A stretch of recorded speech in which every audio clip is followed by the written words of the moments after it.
అమ్మా భవానీ లోకాల నేలే ఓంకార రూపమమ్మా, తల్లి నీ మహిమల్ని చూపవమ్మా.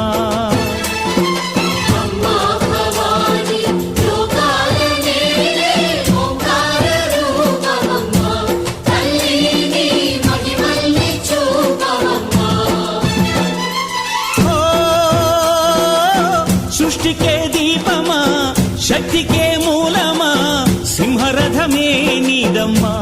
అమ్మ దుర్గమ్మ భక్తులను దీవించుమా.